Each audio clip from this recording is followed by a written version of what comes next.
Welcome back to the Founders Lounge. This week, we get to chat to the founder of the world's biggest garage sale, Yas Grigaliunas. And like all entrepreneurs, nobody is their business and their business is not the entrepreneur. So we're going to be talking about her journey into this business in particular, but also what sustains her, motivates her, energizes and motivates her as a founder. And let's talk a little bit about what she's going to be doing next.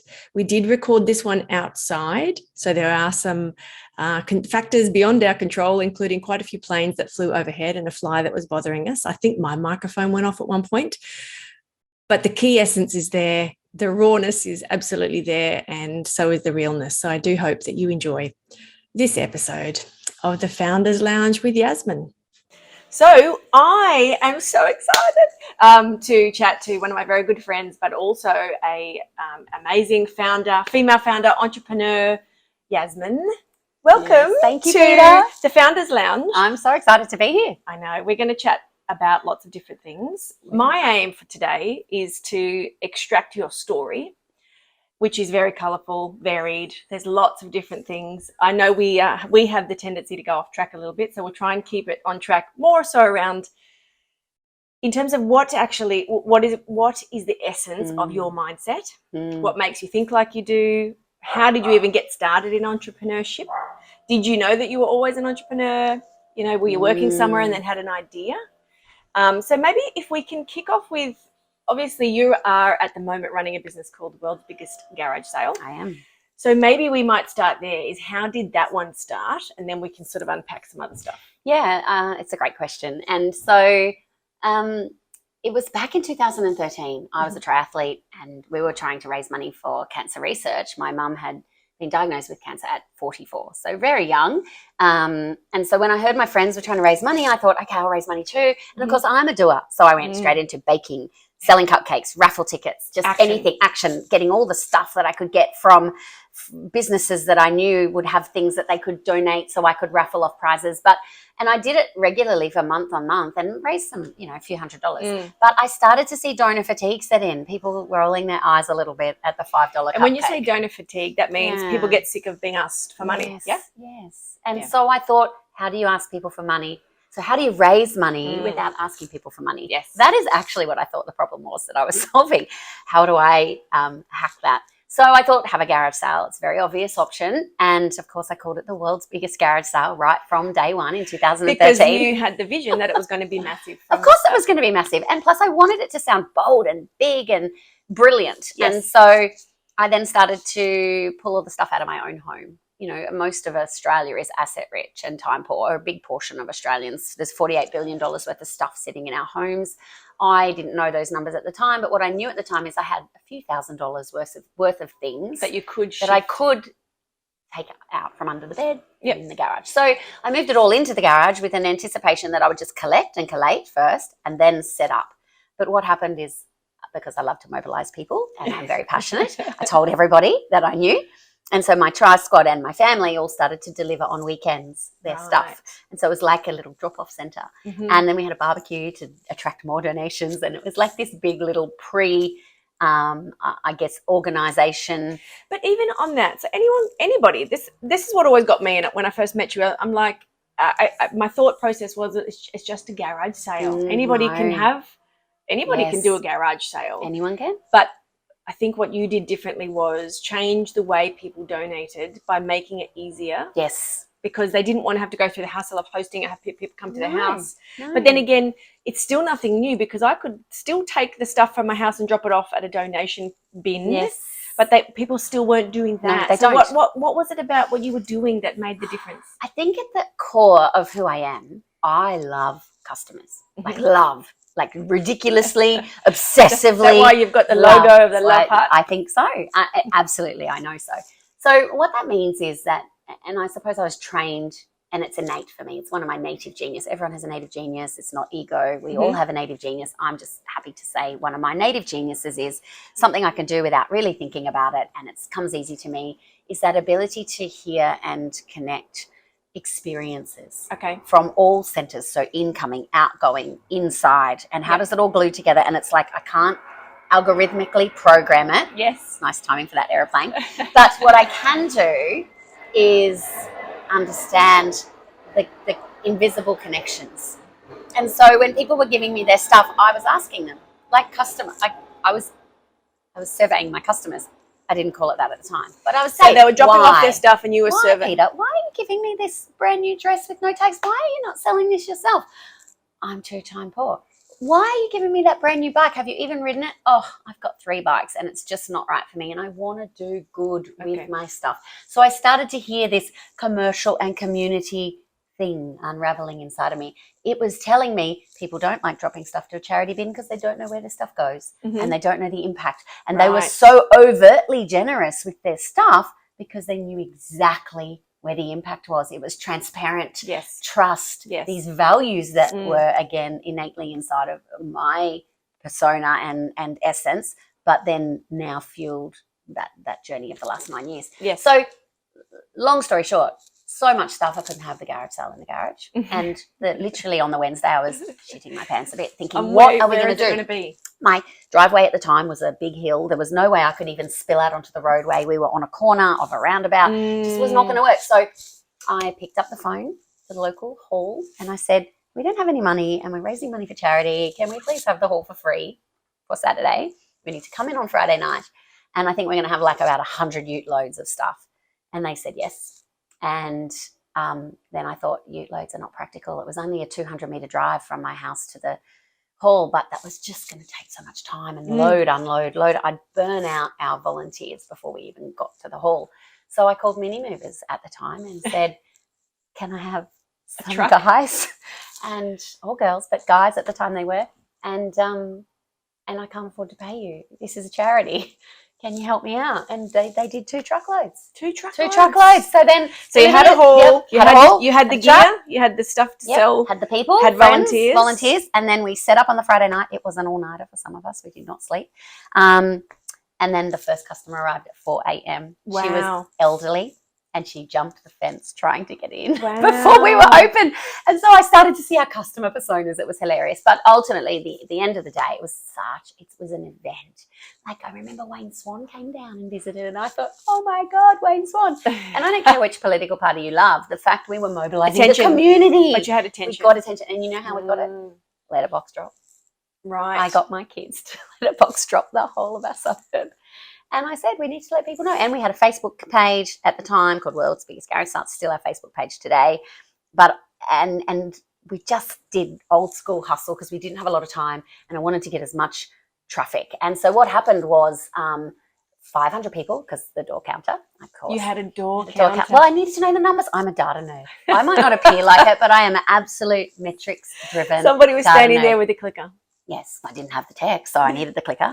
We didn't have FPOS, so we used a log on for payments online for those, but mostly cash. And I had 2 people. It was very precisely set up, all laid out, good experience for customers, mostly sorted and set up like a shop, proper shop, and then a checkout and a flow. And so, and we wore high vis, so people knew who we were, all the volunteers, and it was such a collision of community, but with the corporate acumen. Yes. And I realise now, looking back, we really did understand our market and our customers without really having a business plan. There was no business canvas. So, but when you say we, I think that's you. I'm such a we person. I know. So that was really you, because at the time you were working in the full time. Yeah. I was working full time, and I just took some time. Well, I actually didn't take time off. I did it late at night, but then I had the Friday off. And then the Saturday we did the event, 500 shoppers, $15,000 in revenue.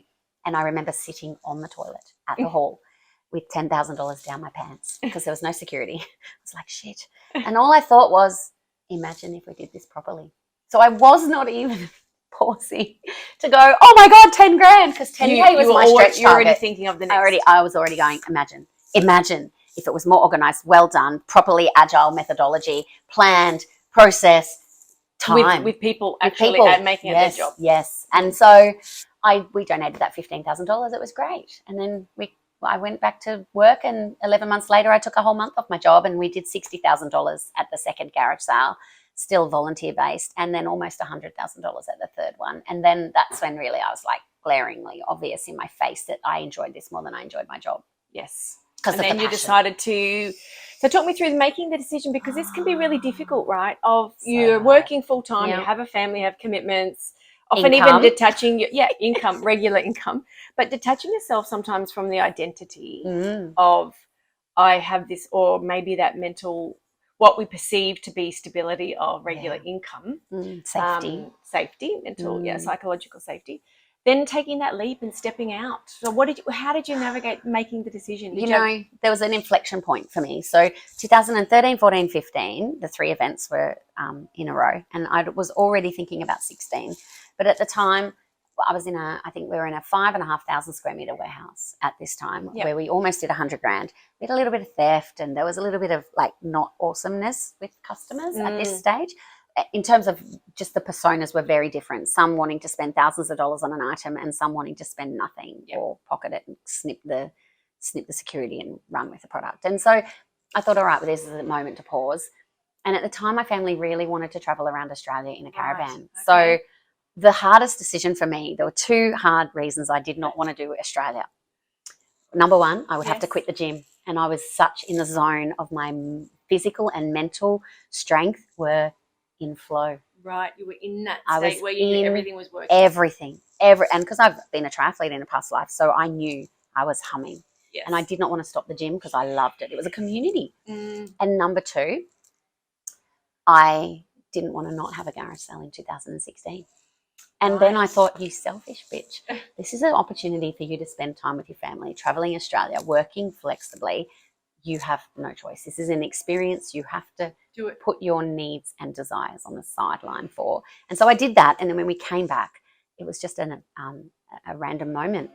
News Corp were looking to do a garage sale to raise money for charity. They found the world's biggest garage sale, dodgy little website and Facebook page. They rang me and said, we want to do this in partnership with you. And so because I was doing a little bit of FIFO work while I travelled, I met with them while travelling, came back, met with the managing director, and I thought, this is really aligned. They want to support us. They're going to give us all this advertising, and this is going to go big. It will really be the world's biggest. And so I said, yeah, sure, we'll do 2017 event, which meant we had to come back to Brisbane, which was awesome. And but when I got here, my friend Heidi Sowerby said to me, you really have to go see my husband, Mark. And I'm like, who is this Mark, husband of yours? Why is he so impressive? She's like, no, he understands business. He's the chief entrepreneur. And I was like, oh, okay. As an entrepreneur, that made sense to me. I thought, oh, okay, well, maybe I should go meet this guy.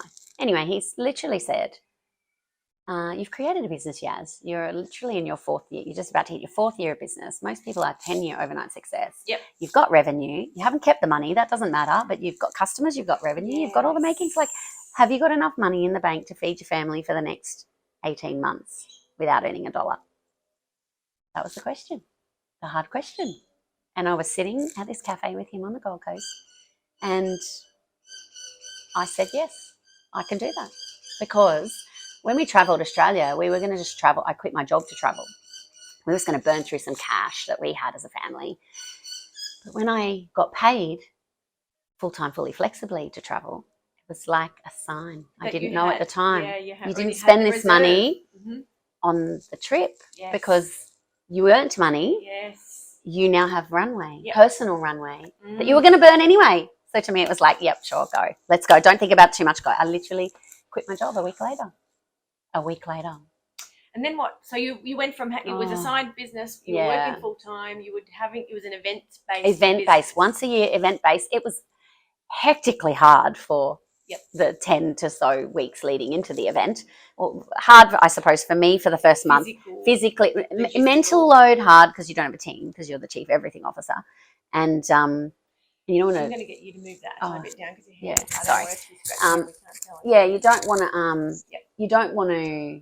You don't want to burn your friends out too hard because you push. Yes. So I definitely push. It's my personality.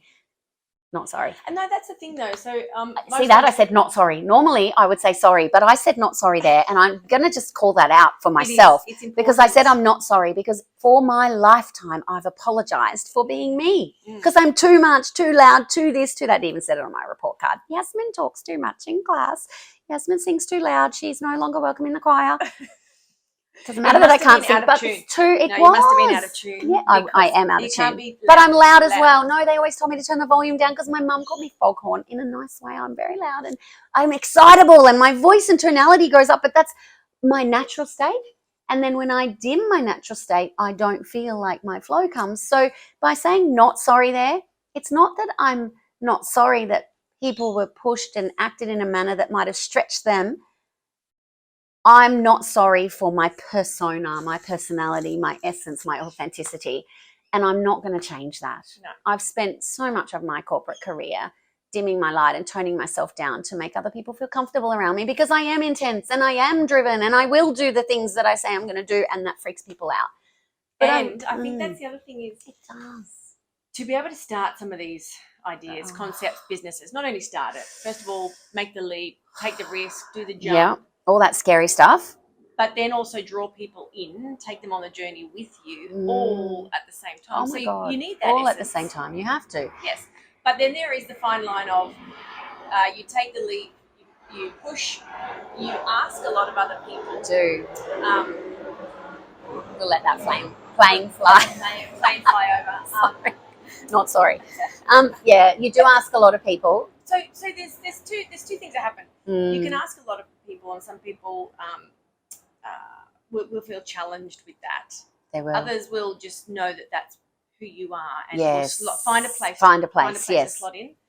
And I think the important lessons come, and I'm sure you've got to this point. I know that I have, is that even though we operate at a certain level, it doesn't.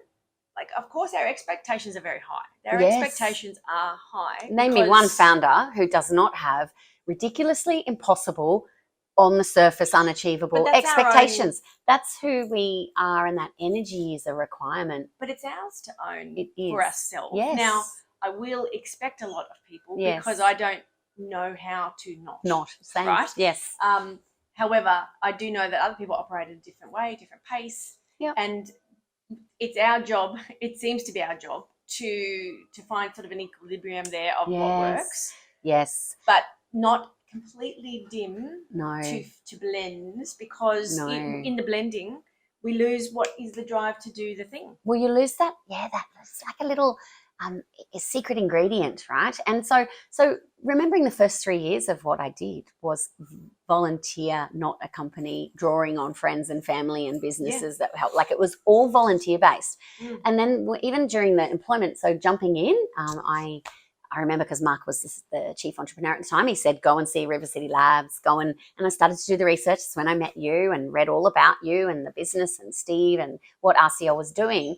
And I realized and recognized I actually desperately needed that hub. Yes, and the reason I knew that, I needed the connection. And the reason I knew that is 2011, so I think years and years prior to that, I started a company called School Hours, right? Yes, I've come across this company. Yes. And so did nothing with it. I didn't know this until recently. Massive. We talked about it, but I had come across it because a lot of people were looking for part-time work while starting a business. Yes. And they were parents, so school hours. School hours, yes, it does. And it did. And it was back in 2011, remembering, like, at this time I'd left the corporate world, jump into this first startup, but didn't really, like, it was run by myself and Lee, who was my husband at the time.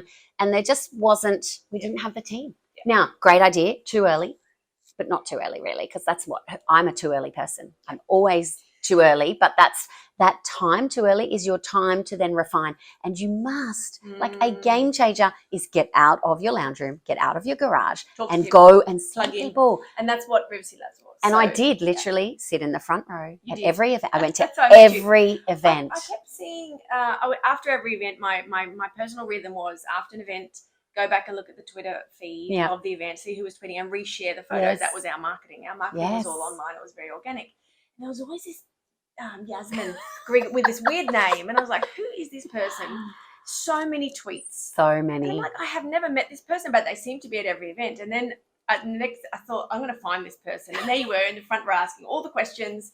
But also, what you did was you took whatever the speaker was saying and turned them into quotes, which now I know you. I know that's what you do for everybody. It wasn't a strategy. It was you take people's content or their story and turn it into actionable quotes that you take with you. Yes. And it was a method to start marketing. And I just thought, wow, Anyway, It was. that's how we met. And for me, it was also about, I was trying to learn something I didn't know. I was learning, I guess that's I how you knew, learn. I learned, I was an entrepreneur at Video Pro where I was for 13 years, for a very long time, but I was mentored so, you know, beautifully to live the values of that business, act like an owner, Yes. you know, once well, like, and they trusted me to do my job.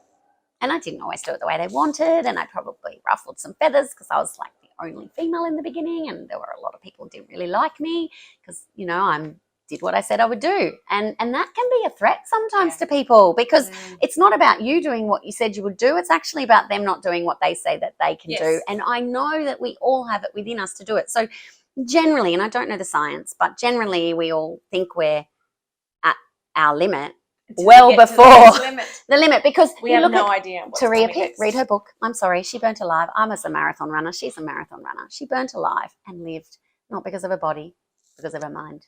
And it's actually in the deep mindset of belief that you must first put your oxygen mask on before you can't rely on anybody to believe in you other than yourself first. And again, not ego, it's assurance, not arrogance.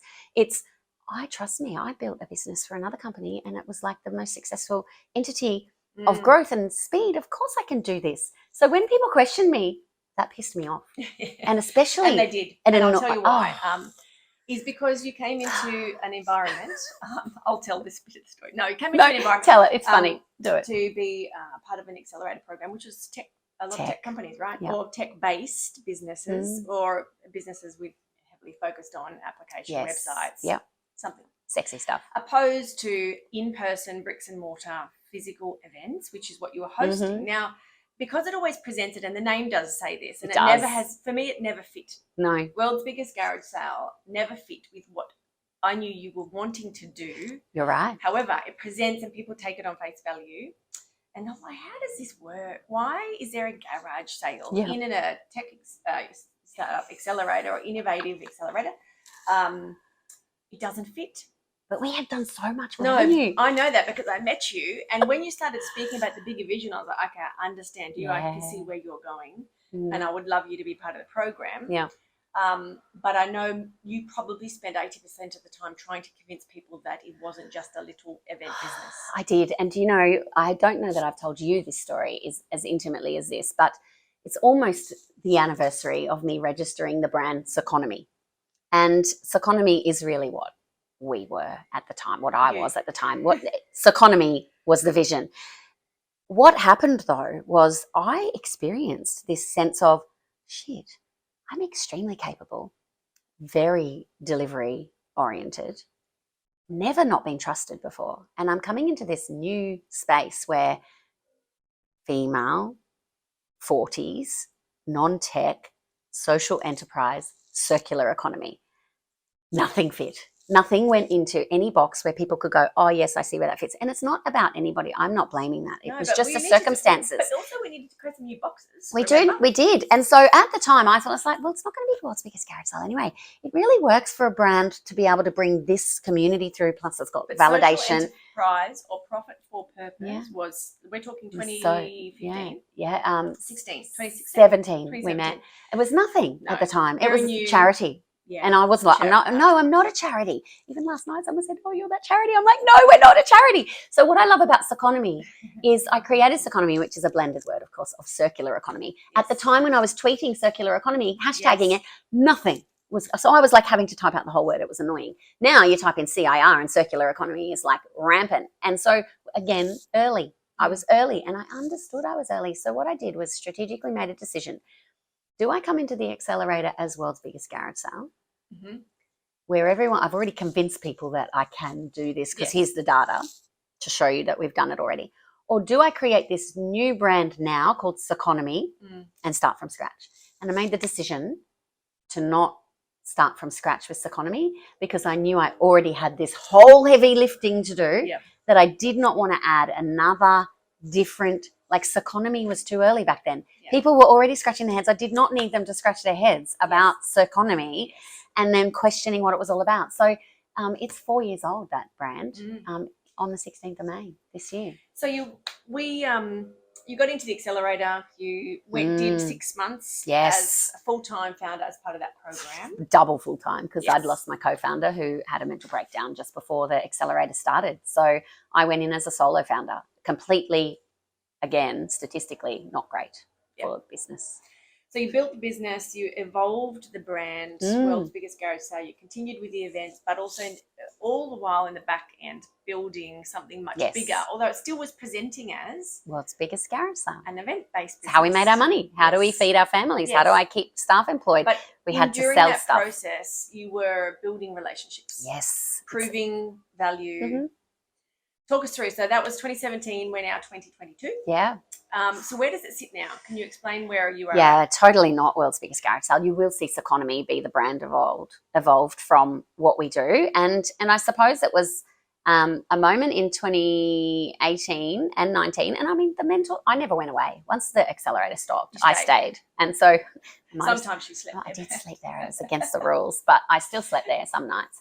And because it was not efficient to go home and then come back again a few hours later. But what I learned there was I could not leave the people. If I left the people, the momentum would stop. Do you mean staff, employees, or the customers? The whole energy of that community. The mentors who held me accountable, even if they didn't meet with me, they still held me accountable just by their presence. Yes.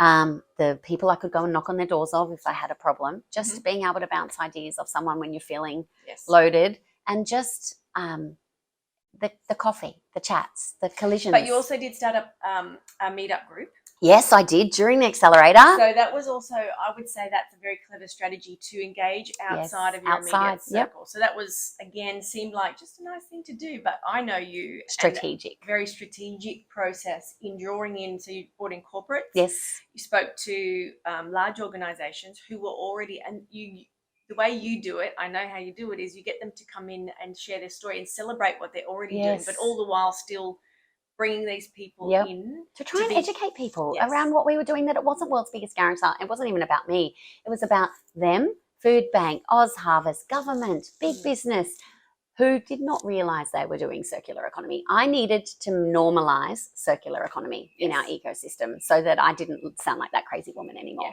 And more so I could save time and just get on with business. That was actually a big part of what drove me. That sounds awful, and it's genuinely true. Yes. Because we just don't, time's not renewable. No. So but to you meet need up, to sort of be everywhere. Yeah. But talk us through, where are you today?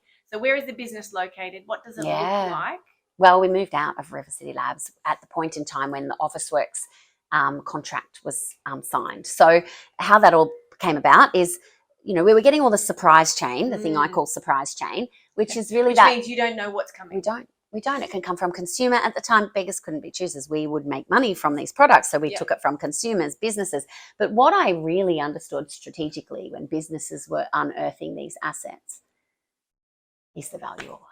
The value and the values alignment. So Officeworks came on board because they have a lot of stock. They did. I was in the World Circular Economy Forum, and again, mentors told me to go to these events and travel to do these things. And Paint me the picture of the problem that they had, and how did you come up? Why were you the solution to Officeworks' problem? Well, we divert product from landfill. So a brokenness, an imperfect that. We would still take it in, but what we never did was just dump it. Yeah. So we wouldn't take it in. We'd take it in, and I would ask, why? Yes. What can we use? How much? Surely someone needs this widget, even though it's missing a tiny little component. And so we saw, and I'd proven. all of this stuff previously, before you did go to landfill? No, yes, of course it did. So much goes to landfill, or has, and it's been a big change over the last 8 years. But what Officeworks were doing is not about, they actually weren't trying to find someone to take their problem away. No. They were looking for collaboration. And that was the message I got, was we have a problem. You kind of do this already for consumers. I've seen you do it for some businesses because we would promote it, and the meetup and all those things helped validate our essence. We were working with Cisco, Data3, all these big businesses. And of course, those proof points. And what does it evoke when you say you're working with Cisco? Trust. What does it evoke when you say you're working with Data3? What does it evoke when you're saying you're working with ANZ? Trust. Big business, trust, partnerships. And again, I like to listen to people's problems and then see impossible. and then actually solve impossible by doing the impossible, by executing and actually doing this strategy and action. We can so talk. when you hear a problem like that, which most people go, oh, that's really hard, you thrive off I do. I love it. Look at me. I'm excited by it. I still remember the day. And I love that I'm actually, as an entrepreneur, I'm very much a product of a lot of things, but I'm really grateful for the difference that Mark as chief entrepreneur, then Steve as chief entrepreneur, and then Leanne as chief entrepreneur for 2 years, all different founders. And people love and loathe them all very, for very different personality reasons and different reasons with their business essence, but each one contributed challenge, mindset, opportunity, and growth to my thinking, and helped stretch my mind to believe in even more impossible. So when Officeworks said, we have a problem, a lot of our stuff is like, we don't want to send it to we don't want to send it to landfill. They have no choice, right? They have no choice. What's their alternative? There's none. There, at the time, none. So I said, sure. Tell me about the products. How will it work? Send it. And I remember saying to Leanne at the time, so Officeworks, they're going to send these pallets, we're doing this anonymity. We couldn't even talk about them at the time. It's all NDAs. And I had a warehouse. And here's the funny thing. I love it. The How universe. Did you have the warehouse? Well, because I picked up the phone and asked for a warehouse that wasn't being used at the time. It was empty and I needed space. So I got a warehouse. And it's not dissimilar to getting the very first haul. The haul, and not just the haul, the trucks. The trucks. Because people ask the question. People want to help. And so, and I don't ever abuse that opportunity and power. I always want to give back more than I ever take. So that's a renewable resource for that giving. But we had this warehouse, and here's the ironic thing. We just signed the peppercorn lease for freely, basically, free lease. So contract was in place. We had the warehouse. It was mine for whatever, 60, 90 days. Turns out I get a phone call from DB Schenker saying, we just heard that you signed a lease on that warehouse you're in. We were just about to sign the lease and they would have paid. And I was like, I'm so sorry. Why don't you come? I'm sure that I can fit our internal needs to allow to siphon off some space for you. Now, DB Schenker, I didn't know it at the time. What do they do? They're warehouse logistics. Right. And guess who they do warehousing and logistics for? Who? Officeworks. So Officeworks were already doing this anonymity project with us where our stuff was coming in. And then DB Schenker needed to store Officeworks product because of overflow. And I was like, the universe is telling me something. When the universe does those random things and you think, gosh, that's random, you have to stop and think, why? What is the randomness? So we literally painfully put everything together, rescued all this product, hypothesized that we could resource, recover it and sell it, or at least bring value to it in some way, stop it going from landfill to landfill. And the first ever what we called retail rescue, because we couldn't say Officeworks, the retail rescue event was the Saturday before COVID shut the world down. 1 week later, and we would not be in business today. Wow. Because we wouldn't have been able to have the event. We would not have been able, and I would have had all that product, not had any money, not showing the data saying, look, we made this much money, we diverted this much stuff, and we've pretty much sold everything. And so then by then we needed to move into a bigger warehouse, and we knew that. And so we'd signed a lease to move into a bigger warehouse. And of course, COVID had shut the business down, the business model of events down, and we had to hustle and find different ways to get our product to people. And so where does it stand now? What is the relationship? Because I know the relationship with Officeworks has evolved again. Yeah, it has. So 3 years we've built like a strong trust relationship with them, solving their problems, which are variable now, not just supply chain problems of products that need repair. But because we've got all this wonderful data and I guess proof that we can mobilize this stuff and people want to buy it. When we were raising capital to scale, they said they were interested, and they have since invested and are, outside of myself, the biggest shareholder of our business. And they're part of the Wesfarmers group. And ultimately, I remember saying yes to Officeworks, and I mean it with love. But I always knew that even though it was hard, I always thought to myself, think about to that toilet moment where I had the $10,000 in my pants, and I thought, imagine if we did this properly. When Officeworks came on board, I thought, imagine how this could lead to Wesfarmers, because Officeworks, Bunnings, Target, Kmart, this family of aligned, that next phase you have to grow. You have to get bigger. You need to be able to take more things in, and then really design solutions that can be scaled. So for a long time, what we did and were doing was not scalable. It No. was so, labor intensive. oh my God, Yeah. painful. So what does this mean now? You have them as a shareholder. You are managing their product, diverting it from landfill. Yep. What is the next focus? How do you go from that, because you have the warehouse, it's operating well. Yes. What next? So now we actually slow down to speed up. We analyze all the things we've been doing, what makes money, what makes impact, what not only just makes money, but what also makes a difference to the environment. Yes. And what are the things, even though we might not make money, we still must do. Yes. And so getting those, like almost doing less, focusing deeper and not being as broad as what we've been, we get to now be a bit more strategic about what we say yes to and who we say yes to, because we've obviously got runway to be able to invest in technologies, to invest in people, invest in tools, and really invest in bringing about a more scalable solution to Circonomy's evolution. And I think, like, if you know, what's the crazy thing I think today that will be in the future is we do a lot of advanced manufacturing and remanufacturing from resources that otherwise would end up in landfill. So you think about when you pull apart a product, or even if you have a product that's not repairable, it's still a product. It's still been made, manufactured. It's something's happened to it. It's evolved. How do we do the least amount to bring about the most value? So for me, it's actually about the circular economy and Circonomy's vision.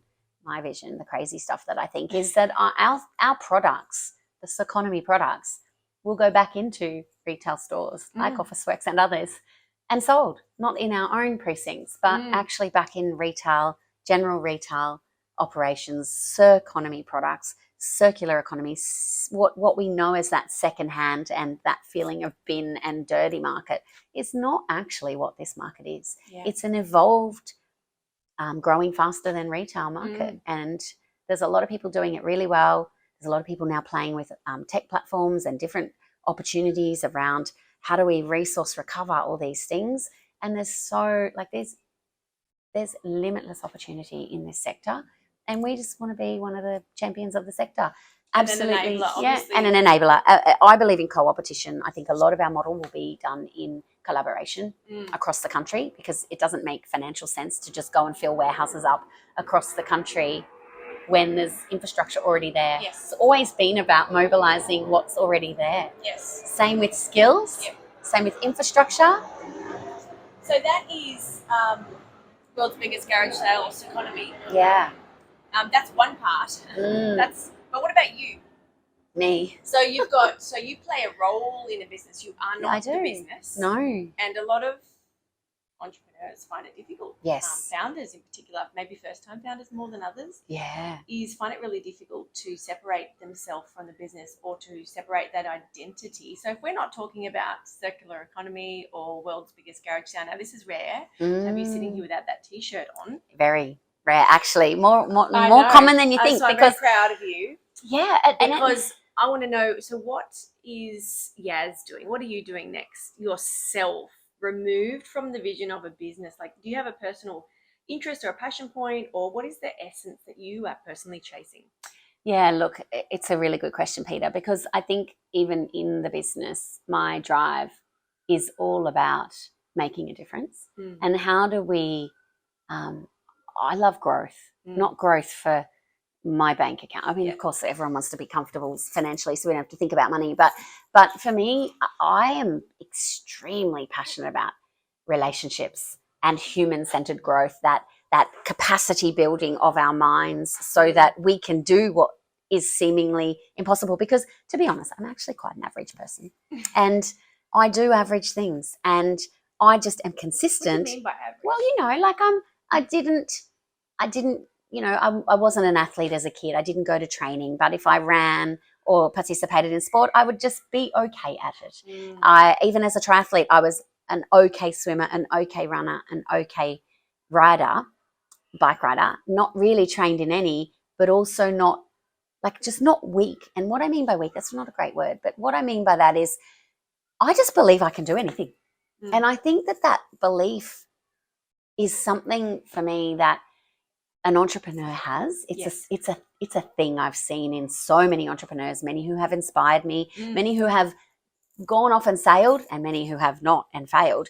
But equally, the essence of that entrepreneurial mindset is something I want to understand more about so that it can bring value to a multiplier effect that's bigger than any of us. We talk about this a lot, but what do you think about the entrepreneurs? Because there's a lot lying dormant. There's a lot of founders in waiting. There's a lot of people maybe thinking, gosh, I would love to do something, or this is this conversation is resonating with me. Maybe your mindset is resonating with somebody. Yeah. But we often play the should game. I should maybe do this. Shoulda, coulda, woulda. Shoulda, coulda, woulda. Or what if, the what if game. Yes. And or the blame game. We blame our circumstances or something or someone, or we say, when I'm 5 kilos lighter, I will be happy. That's all bullshit. You actually just have to act today because you could be dead tomorrow. And I think that that's where my mindset comes from, is that's like, well, I don't live in fear of dying. If I died tomorrow, I'm very happy. I have a great life. I've done great things. Am I ready to die? No. But if it's out of my control, it's out of my control. Yeah. But I would never die. I have zero regrets. Mm-hmm. So I think that there's entrepreneurs and intrapreneurs. And what I would encourage is this. I almost wish there was a swipe right app for people who have the spirit within them, but not yet the confidence to share that spirit. How do you know you've got the spirit? I think you're feeling, like your body language. You think you know? I think you know, because you know, but what happens is you know inside your head, but you never utter the words outside in your mouth. So it's actually, what do you say to yourself? Yes. Because I hate the word entrepreneur, by the way. I hate it. I know. Hate it. So is there another word? Is there another word that we could say if you feel like this, or have you identified with this type of behavior?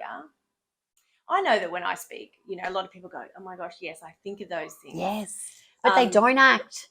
No. They think too much. So you think of it if you're thinking of it, but then, and it resonates, and you're going, because I remember sitting in an audience and going, yes. I remember you verbalized a lot. I do. I get a little bit excited. And I would be like, oh my God, I'm going to be friends with those people. I literally said that in my head when I met you that time you sat on the panel.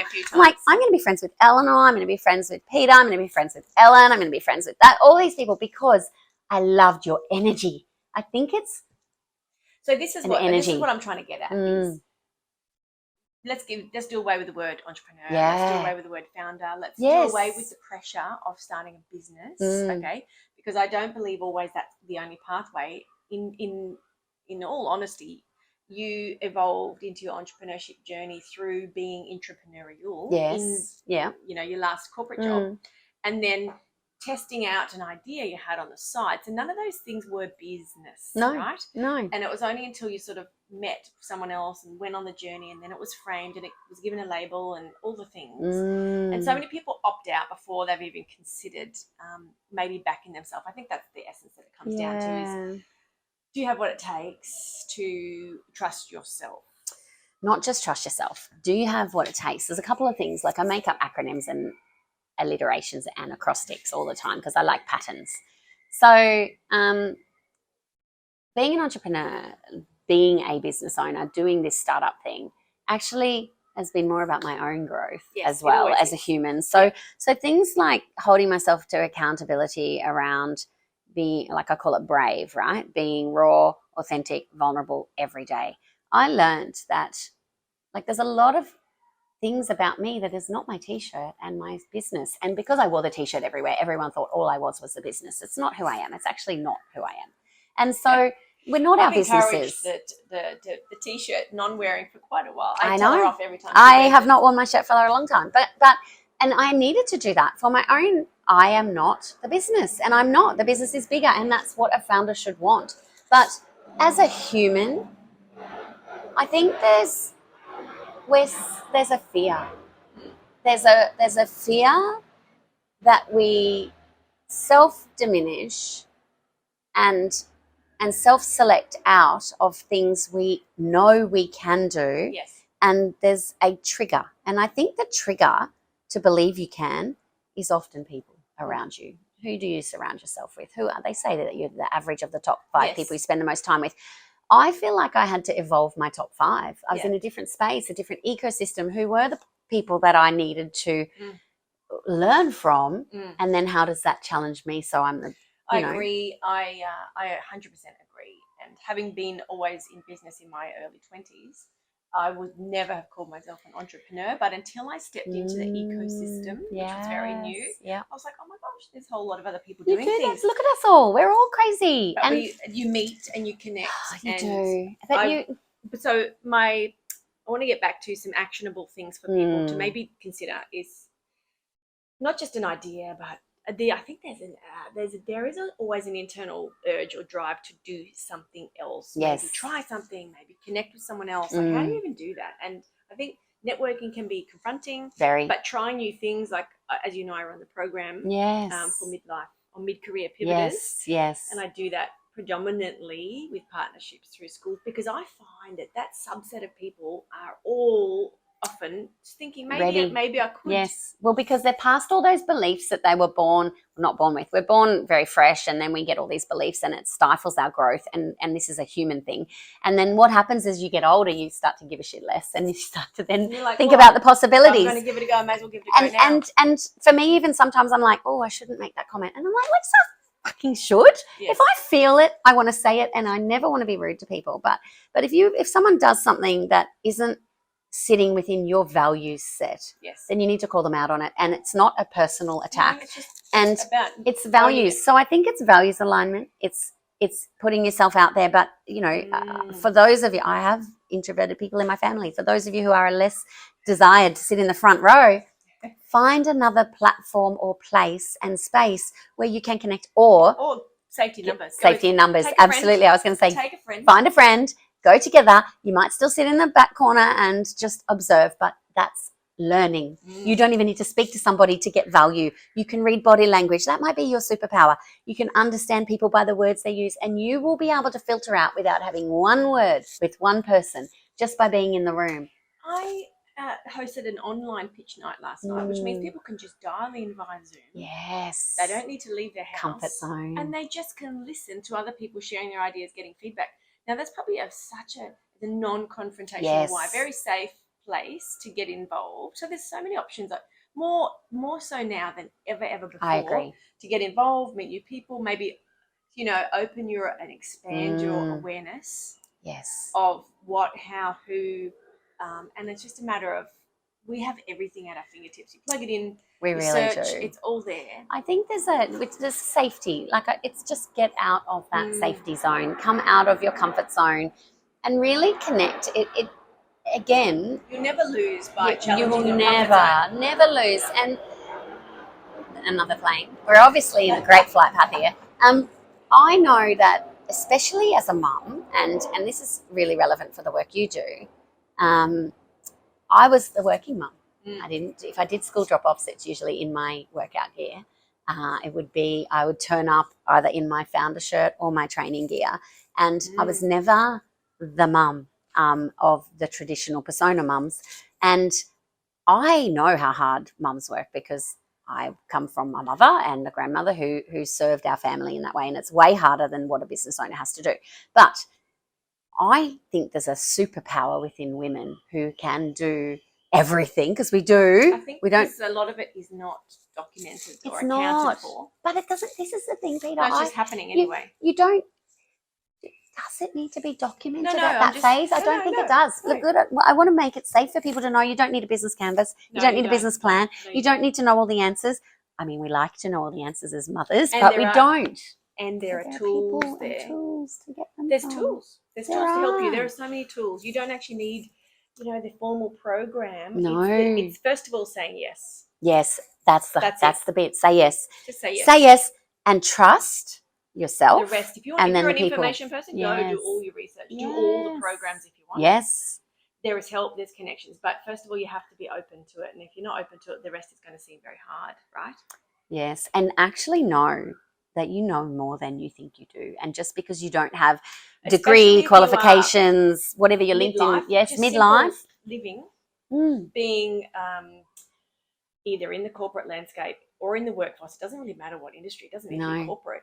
If you're raising families, the amount of personal skills you have acquired is significant. I tell you what, I think that's what I saw very early, is that there's this latent value in parents who are at home with their children. There is so much opportunity. That's why School Hours was created, because we knew that there was this time of availableness in the school hours. And when you have a window, you get You've stuff got to done get in the window. stuff done. You do. You could do. I remember working with. It's probably what taught me this was two mums who worked on reception at Video Pro, both in their maybe 30s or 40s at the time. I don't remember, but both mums, both with kids, would arrive at 9, leave at 2:30. Most productive people in the company. Yes. And I was like, there's something in that. Yes. Most productive people. Yes. This was back in early 2000s. Yes. Really, and that's because again, just if you think something, act. Yes. You just got to act. And Follow and acting is start. not as hard as you No, think it is. exactly. Like, get up and take the action, because you'll regret it if you don't. Mm. You will regret it if you don't. You'll never regret not starting No. something. What's that saying? I mean, so you never regret starting something, even if it doesn't work out. I'd write. There's a quote. Is it Henry Rollins? Don't quote me on that. That's like my 1990s coming back. And he says, "I'd rather regret something that I have done than regret something that I haven't done." Yes, absolutely. I don't know if it was his quote. It's someone's quote, and it is. It's like, just do it and regret it, and it doesn't matter, because failing. And here's probably one of my key takeaways: is failing does not mean you are a failure. No, because we don't celebrate failing enough. No, I think we're getting better at it. We are. I think it's been a whole lot worse, but we are getting a lot better at it. And I think obviously the social media, internet, we're living our lives more publicly. We are. And I think everybody sharing that day-to-day experience is helping to shape what it actually looks like. It doesn't always need to look like a certain picture. No. And don't ever try to look like someone else's picture. I think and that's hard to do. I think you can say that until you're blue in the face, but you have to do it first and then feel the difference. You do. And again, if I leave with a quote that's easy to remember, I remember driving around Australia with this written up on our window. And the quote is, comparison is the thief of joy. I knew you were going to Totally unplanned. Yes. Yes. Don't compare yourself to anybody but yourself. And even then, don't compare your today's self with what you might have been 10 years ago, because today's you're renewed every day. So that is, I'm going to leave our conversation. We will go all day otherwise. Yes. So in that essence, I can't wait to touch back. We're going to loop back again, probably 6 or 12 months time, because I know you might be version 57 of yourself by then. Definitely different by then. We will see where you're at, because it won't be where you're at today.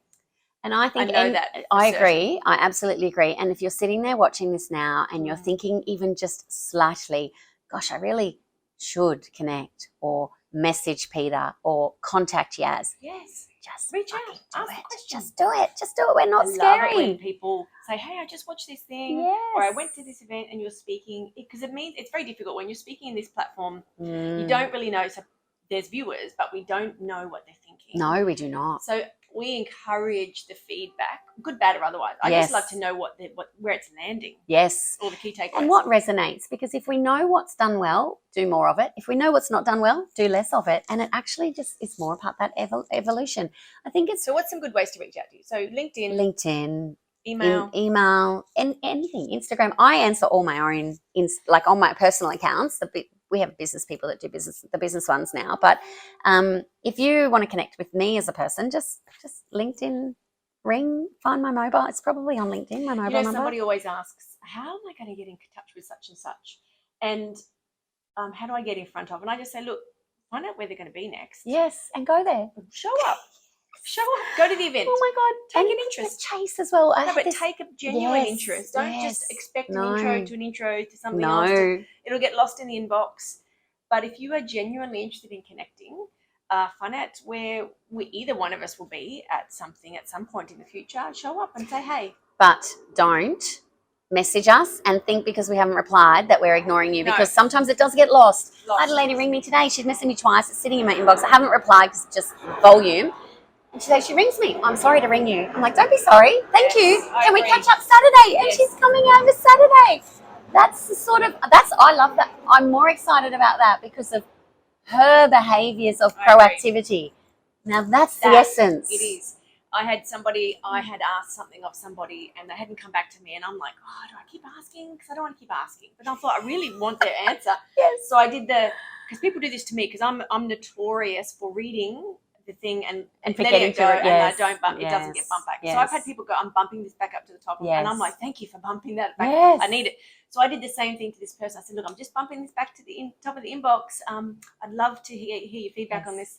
And she said, oh, thank you so much. I was like, yes, bumper. Be a bumper. Be a bumper. Be a bumper. Be a bumper. That's the thing. Don't be a hounder. There's No. a point when bumping. Oh you yeah, bump no, too yeah, much. no, don't bump, and don't use No, templates. if someone if I'm not Yes. interested, I'll say, look, thank you, but I'm not Yes. interested. Yes. But if you get no response, it's probably just lost. Lost, totally lost. Totally lost. Yeah, just pick it up the phone again. Try a different way. Yes. Try a different platform. All right, we're going to wrap this up. I will put all of the details on your contact details. Yeah, do. Please share. In the show notes, and you can reach out. Please reach out. Please reach out. feedback. Yes. Awesome. Thank you, Yas. Thank you. Thanks, Peter. So there you have it. A very long chat, probably 45 to 50 minutes of us talking all things entrepreneurship, the founder's journey, motivation, entrepreneurial mindset, what sustains somebody like Yas, the things we should and shouldn't be doing as founders, and especially female founders. I hope that there were some key takeaways in there that you enjoyed listening to. And like always, you can follow and find both Yasmin and myself on all of the social channels. I will include the links at the end of this episode, but also you can find us on most of the social media platforms and also our websites. We really do love to hear feedback. So please, if you have some feedback or you learned something today, we'd love to hear about it. Until then, I will chat to you in the next episode of The Founders Lounge.